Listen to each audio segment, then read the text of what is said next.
दोस्तों, आज की कहानी है ननन जी। अब आप अपना घर देख लीजिए। दोस्तों, कहानी शुरू करने से पहले अगर आपने हमारे चैनल को सब्सक्राइब नहीं किया हो तो कर लीजिए, ताकि आपके पास पहुंच सके हर नया वीडियो। ये कैसी साड़ी ले आई राधा तुम? आखिर मिडिल क्लास ही हो ना। कविता की पसंद देखो कितनी अच्छी है, एक से एक खूबसूरत साड़ियाँ लाई हैं। वह सावित्री राधा से मुंह बिस्काते हुए बोली। सावित्री की बातें सुनकर संजना उनका मुंह ही देखती रह गई। आज जीजी ने राधा को आखिरकार मिडिल क्लास के ही दिया। राधा आंखों में आंसू भरकर चुप साफ अंदर चली गई। ये क्या कर रही हैं जीजी? जीजी, मेरे घर में ऐसे तो मेरी दोनों बहुओं के बीच में फूट ही पड़ जाएगी। आज संजना ने फैसला कर ही लिया कि वह जीजी से दो टूक बात करके ही रहेगी। संजना अपने परिवार में काफी खुश थी। पति मनीष, दो बेटे और बहुएं राधा और कविता। दोनों बहुएं ही बहुत प्यारी, दोनों देवरानी जेठानी बिल्कुल सगी बहन की तरह हिल मिलकर आपस में रहती और दोनों ही संजना का भी बहुत ज्यादा सम्मान करती। संजना और दोनों बहुएं घर का सारा काम आपस में मिलजुल कर निपटा लेती। संजना ने कभी अभिमान नहीं किया कि मैं सास बन गई हूँ तो मैं काम नहीं करूंगी। बराबर से अपनी बहुओं के साथ सारा काम देखती। परिवार बहुत अच्छे से चल रहा था। अचानक सावित्री के पति के देहांत होने की खबर आई। पूरा परिवार एक क्षण को विचलित हो गया, क्योंकि सावित्री के दो बेटियां थी और दोनों ही बेटियां शादी होकर अपने अपने पतियों के साथ विदेश में बस गई थी। और यहाँ पर सावित्री और उनके पति साथ साथ रहते थे। और अब तो समस्या हो गई कि सावित्री अकेले कैसे रहेगी। संजना का घर काफी छोटा था, लेकिन फिर भी संजना उदारता दिखाते हुए सावित्री को अपने घर ले आई कि जीजी हमारे साथ रह लेगी। शुरू में तो सब कुछ ठीक ठाक था, लेकिन धीरे धीरे संजना ने महसूस किया सावित्री उनकी बहुओं के बीच में दीवार खड़ी करने की कोशिश कर रही है और संजना से भी अक्सर काम न करने के लिए कहती। दोनों बहुओं के होते तुम क्यों काम करती हो? कविता काफी संपन्न परिवार से थी और राधा मध्यम वर्गीय परिवार से संबंध रखती थी, लेकिन कभी भी संजना ने अपनी दोनों बहुओं के बीच में किसी भी तरह का भेदभाव नहीं किया। लेकिन जब से सावित्री आई थी तब से वह बहुओं के बीच में कोई ना कोई बात को लेकर विवाद खड़ा करने का प्रयास करती। हालांकि बहुएं काफी समझदार थी, लेकिन फिर भी मन बदलते देर नहीं लगती। जब भी बहुएं मायके जाकर वापस आती तो सावित्री हमेशा उनके मायके से मिले हुए सामान की तुलना करके राधा को नीचा दिखाने का प्रयास करती।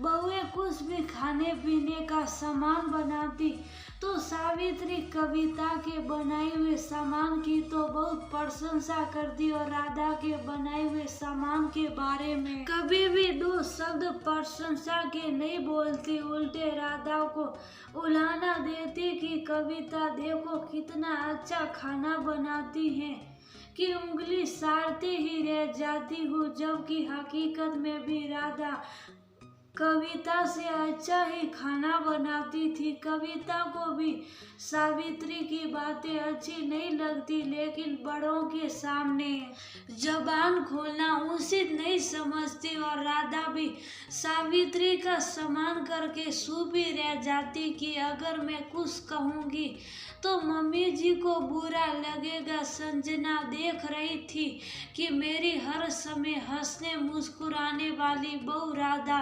एकदम से शांत और परेशान रहने लगी और कोशिश यही कर करती कि सावित्री के सामने न ही आए तभी अच्छा। और आज भी सावित्री ने राधा को निशा दिखाने में कोई कसर नहीं छोड़ी। आज संजना ने प्रण कर लिया था कि आर या पार आज उसने अपनी दोनों बहुओं के सामने सावित्री से कोई भी बात करना उचित नहीं समझा, क्योंकि वह नहीं चाहती थी कि जीजी के सम्मान में कोई कमी आए। इसलिए जब बहुएं अपना सारा काम निपटा कर अपने कमरे में चली गई तो संजना ने सावित्री से कहा, जीजी मुझे आपसे कुछ जरूरी बात करनी है। ऐसा है कि आपको तो पता ही है कि मेरा ये घर काफी छोटा है और सभी को दिक्कत भी होती है और आपको भी होती है, क्योंकि आपने अक्सर कहा है कि मेरा इस घर में दम घुटता है। मैं तो बहुत बड़े घर में बड़े ऐशो आराम से रहती थी। आज ही बगल वाला घर खाली हुआ है और काफी बड़ा भी है।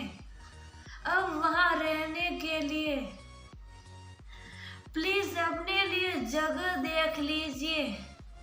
आप वहां रहेगी तो हम लोगों के पास भी रहेगी और आपको कोई दिक्कत भी नहीं होगी। अरे वो बात नहीं है, मैं तो बड़े घर की बात बस ऐसे ही कहती थी। मुझे यहाँ बहुत अच्छा लगता है। नहीं जीजी, मैं कहना तो नहीं चाहती थी, लेकिन मुझे अपने परिवार को संभालने के लिए आज बोलना ही पड़ा।